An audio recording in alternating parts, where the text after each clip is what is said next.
Assalamualaikum everyone. This is Muqaddas Batul and you are watching Literary Lens Network. तो आज की video में हम अपने नॉवल का रिमेनिंग पार्ट करेंगे। मतलब कि ये हमारे पास एक नॉवल का पार्ट 2 है। ठीक है, नॉवल का नाम अ टेल ऑफ टू सिटीज़ है, जो कि चार्ल्स डिकेंस ने लिखा है। इसकी समरी का पार्ट 1 हम एक पहले वीडियो में कर चुके हैं, उसका लिंक मैं डिस्क्रिप्शन में दे दूंगी। आप लोग जाकर पहला पार्ट देख कर आएंगे समरी का, तब आपको इस पार्ट की समझ आएगी। तो पहले पार्ट में हमने यहाँ तक कहानी छोड़ी थी कि जो पहले मैंने आप लोगों को सारा डॉक्टर मैनेट की फैमिली के बारे में बताया कि वो पागल हो चुका है। वो किसी एक जेल में बंद था फ्रांस की, फिर उसको छुड़ा कर लाया गया है।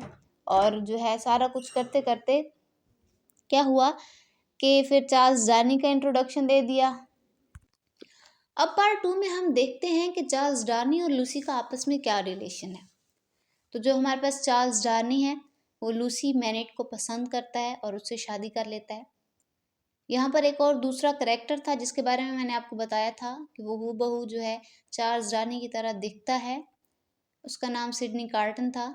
वो भी लूसी को बहुत ज़्यादा पसंद करता था और उसको इस हद तक पसंद करता था कि उसके लिए कुछ भी कर जाता।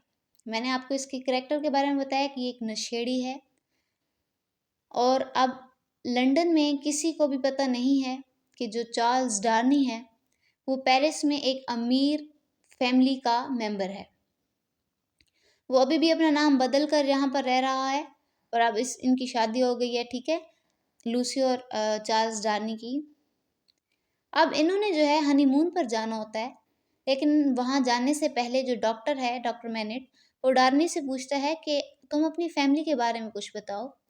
तो डार्नी जो है पहले पहल तो बताने से मना कर देता है, लेकिन क्या होता है कि डॉक्टर उसको बहुत ज़्यादा जोर देता है कि नहीं, तुम्हें अपनी फैमिली के बारे में बताना पड़ेगा। तो इसकी सच्चाई सुनकर डॉक्टर फिर से पागल हो जाता है और फिर से जूते बनाना शुरू कर देता है, जो कि जूते बनाने का काम उसने बेस्टाइल जेल में सीखा था अपनी सजा के दौरान। ठीक है, अब उसकी इस हरकत को देखकर जो लॉरी है, लॉरी कौन है, मैंने आपको बताया कि डॉक्टर मैनेट का ये दोस्त था जार्विस लॉरी। उसको इसकी हरकत पर बहुत ज़्यादा गुस्सा आ जाता है और वो इस गुस्से में आकर उसकी जो जूता बनाने वाली मशीन होती है उसको तोड़ देता है। ठीक है, लेकिन जब वो हनीमून से वापस आ रहे होते हैं तो तब तक जो है डॉक्टर मैनेट ठीक हो चुका होता है, अपने पागलपन के दौरे से वापस आ गया होता है। अब देखते हैं कि टाइम गुजर चुका है, 1789 का टाइम है, यानी कि फ्रेंच रेवोल्यूशन का वक्त है। और डिफार्गे फैमिली जो है उनको सपोर्ट कर रही थी स्ट्राइकर्स को, और वो बेस्टाइल पर हमला कर देते हैं।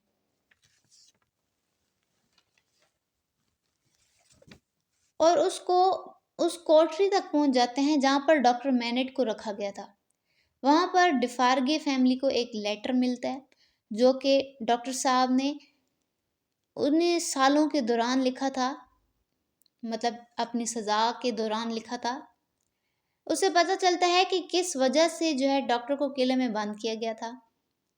ये फ्रेंच रेवोल्यूशन का वक्त था और इस वक्त सारे किसान अमीरों को जो है अपने हिसाब से सजा दे रहे थे। तो जाहिर है कि चार्ल्स डार्नी की फैमिली का भी नंबर तो आएगा, क्योंकि वो भी एक अमीर फैमिली थी और किसानों को और गरीबों को नापसंद करते थे। तो इस जो है रेवोल्यूशन के वक्त उनको भी सजा देने की बारी आने वाली थी। तो अब वक्त जो है 1792 का चल रहा था, मतलब कि थोड़ा टाइम और बढ़ गया है। फ्रेंच रेवोल्यूशन के बाद क्या होता है कि टेल्सन बैंक है जहाँ पर लॉरी काम करता है, वहाँ एक लेटर आता है एवोमोंड के लिए।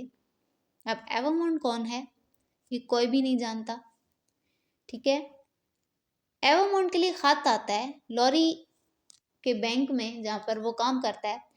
तो जो अब मैं इसकी आपको सच्चाई बताऊं कि एवोमोंड असल में है कौन।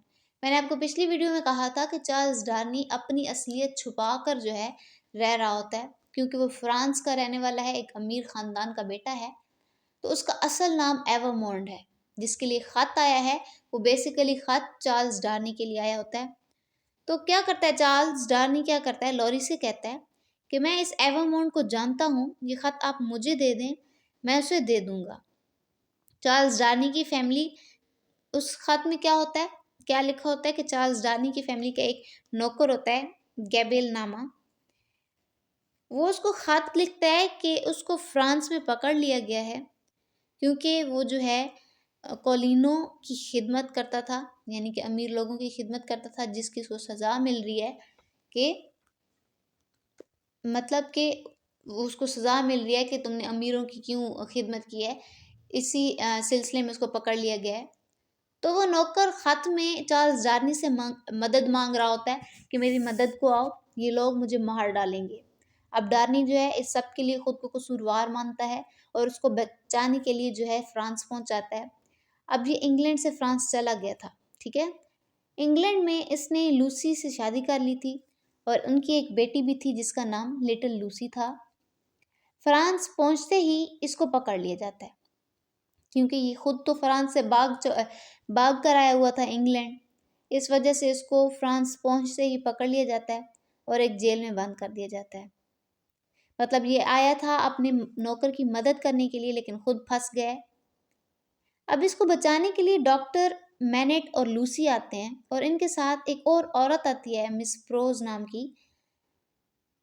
फ्रांस आ जाते हैं इसको बचाने के लिए।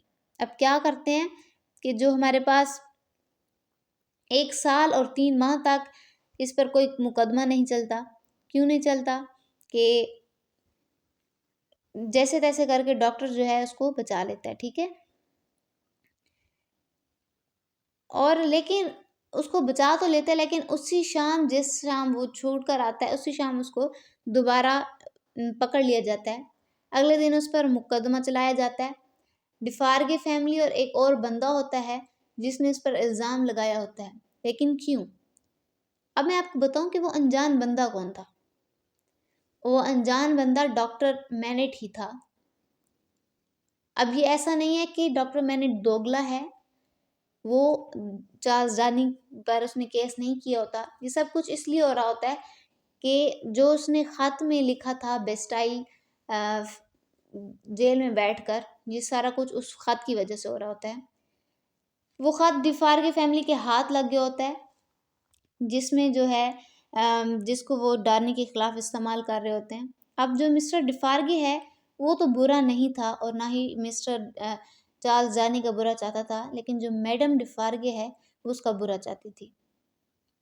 क्यों बुरा चाहती थी ये हम आगे जानेंगे। 18 साल तक डॉक्टर जो जेल में बंद था उसकी वजह से डार्नी की जो अंकल थे उसकी वजह, मेन वजह डॉक्टर के जो डार्नी का अंकल था मार्क्वेस जिसकी मौत हो चुकी है, वो इसकी मेन वजह थी। क्योंकि डॉक्टर को इसके सारे राज पता चल चुके थे। मार्क्वेस सालों पहले किसी किसान की बेटी को बहुत ज़्यादा पसंद करता था, फिर उसने उसको किडनैप करवा लिया और फिर उसका रेप कर देता है। रेप करने के बाद वो उसकी फैमिली, उसकी यानी कि माँ, उसके बाप और भाई को लड़ाई में मार देता है। उस लड़की का सारा ख़ानदान मर चुका होता है लेकिन मार्क्वेस उसको सारा ख़ानदान ख़त्म कर देता है, लेकिन उनकी ख़ानदान की एक छोटी सी बच्ची जो होती है वो बच जाती है और पूरा ख़ानदान मर जाता है, ठीक है। तो जो मार्क्वेस की वजह से उनका पूरा ख़ानदान मर जाता है, ये बात डॉक्टर मैनेट को पता चल जाती है। अब इसी वजह से जो है मार्क्वेस इसको जेल में बंद करवा देता है कि ताकि ये इसके राज खोल ना दे। जब डॉक्टर मैनेट बेस्टाइल जेल में 10 साल गुजार चुका, अपनी सज़ा गुजार चुका था, वो ख़त लिखता है और उस ख़त में सारा कुछ उसकी सच्चाई और उस पूरे ख़ानदान के बारे में सारी सच्चाई लिख देता है। अब क्योंकि ये ख़त जो है डिफार्गे फैमिली के हाथ लग गया था और डिफार्गे फैमिली इसको डार्नी के खिलाफ इस्तेमाल कर रहे थे।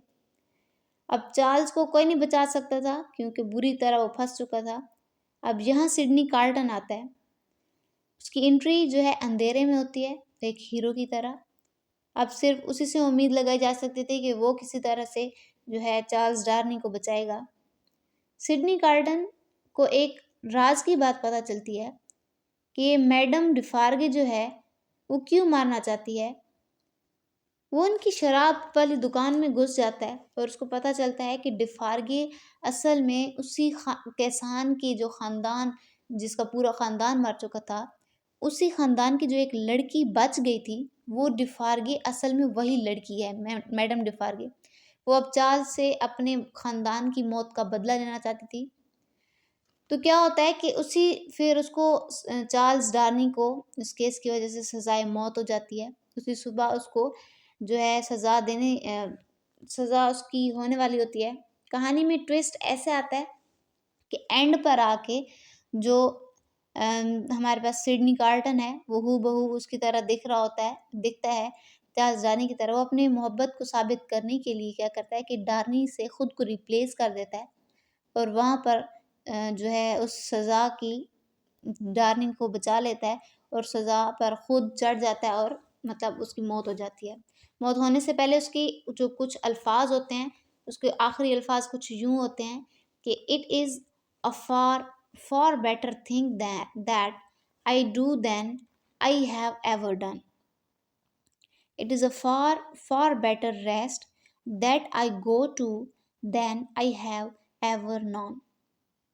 कि मैंने जो अपनी ज़िंदगी में जो मैं कर रहा हूँ ये बेहतरीन चीज़ है उस सब चीज़ों से जो अभी तक मैंने किए हैं। तो मतलब वो अपने जो डार्नी को उसने रिप्लेस करके सज़ा खुद ले लेता है। वो कहता है कि ये बहुत ज़्यादा अच्छा अमल है।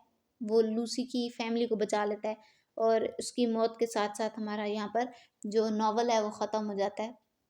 तो आपने देखा यहाँ पर कि कैसे एक डॉक्टर होता है, पागल हो जाता है। वो इसको एक जेल में पहले उसको बंद किया हुआ होता है, फिर उसको छुड़वा के लाते हैं, फिर उसकी बेटी उससे मिलती है, फिर एक और शख्स आता है जो कि इंग्लैंड में फ्रांस का है, इंग्लैंड में जाकर अपनी पहचान छुपा कर रह रहा होता है।